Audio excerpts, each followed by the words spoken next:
हमनी लेखा कलाकार के बुला के अंग वस्त्र कुछ रुपया से सम्मानित कल गई। हम अपने के बहुत बड़ा भागी समझता नहीं जा। यदि कोनो प्रकार के त्रुटि होखी तो गलती पर ध्यान मत दे। काहे कि गलती तो बड़े बड़े विद्वान से हो जाला। हमनी के अभी तो बुर्बक नदान गंवार बनी जा।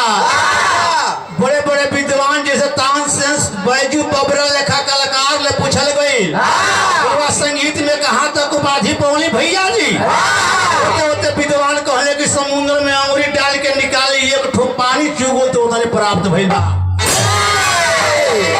हमने के अभी रास्ता धैले बजे समुद्र के जने पहुंचब जाके रास्ते में कहीं ठेस मत लागी जाओ। चली साजबाज की आवाज सुनी। समय बहुत घिंचाइल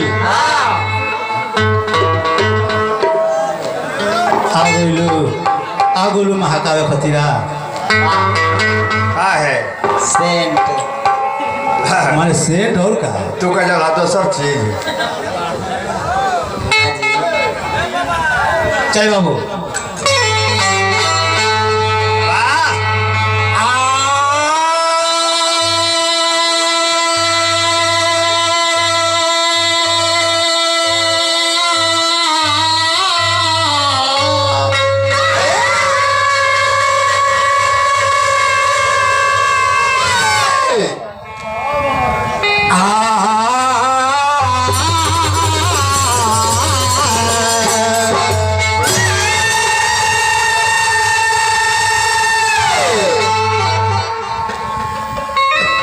से बोलिंजा शंकर भगवान की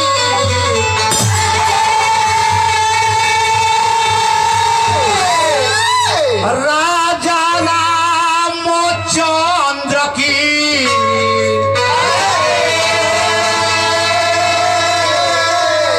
प्रेम से बोलो अरे बोलो ये सुगा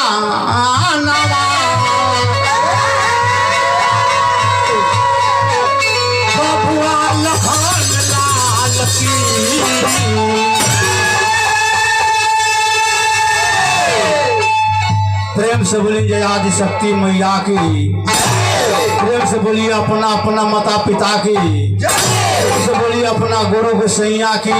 प्रेम से बोलिए सब श्रोता गण सुनवैया की। प्रेम से बोलिए यह धरती मैया की। सुमिरन वंदना खत्म। अब गाड़ी चला जा।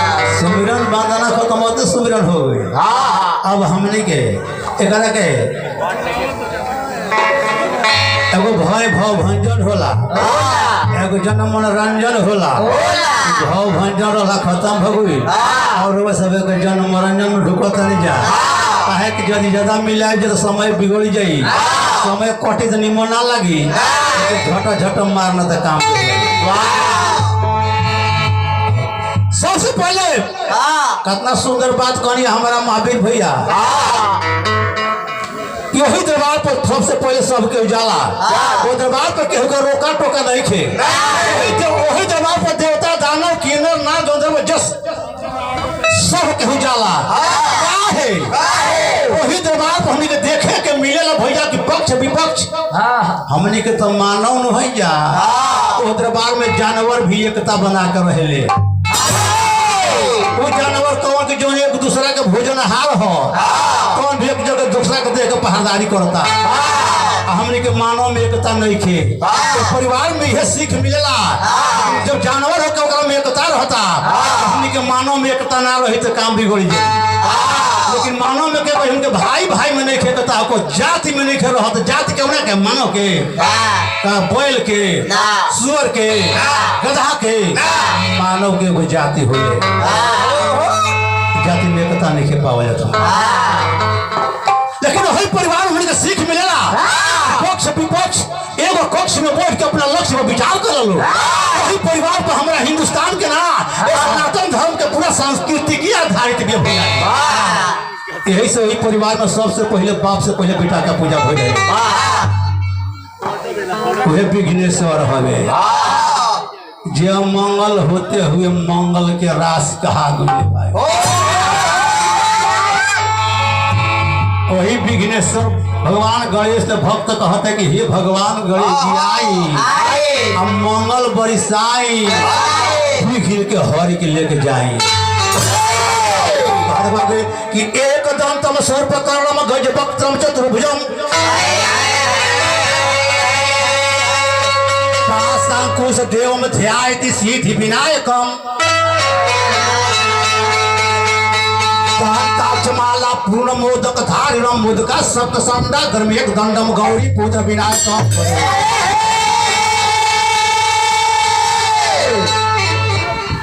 लेकिन एगो भोजपुरी अपना भाषा में कहला कि गुरु गणपति जी के चरण मनाइला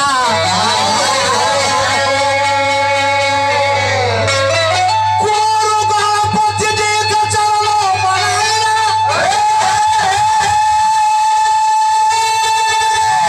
महिमा यथा हो जकरा था के न पाइला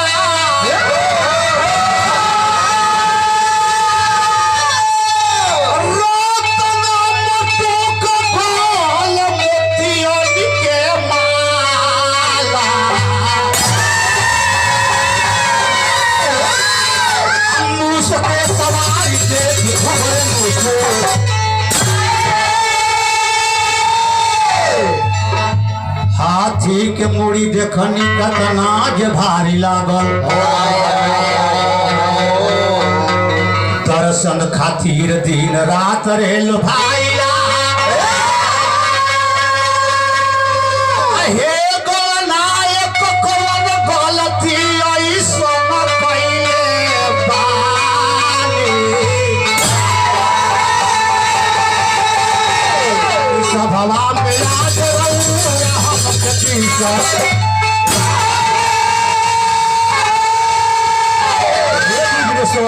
मंगल बरसाई मंगल के हरि कहत भकाए कि हे गणपति गज अरे व्यास बा बना रहा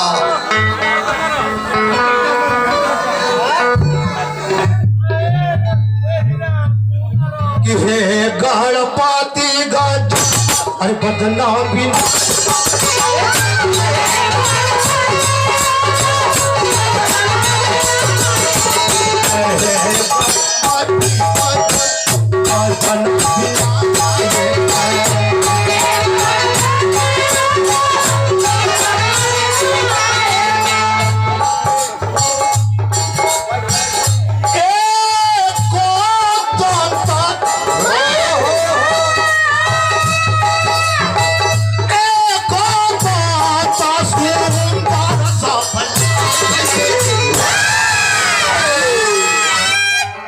गणपति गज अरे बदना भी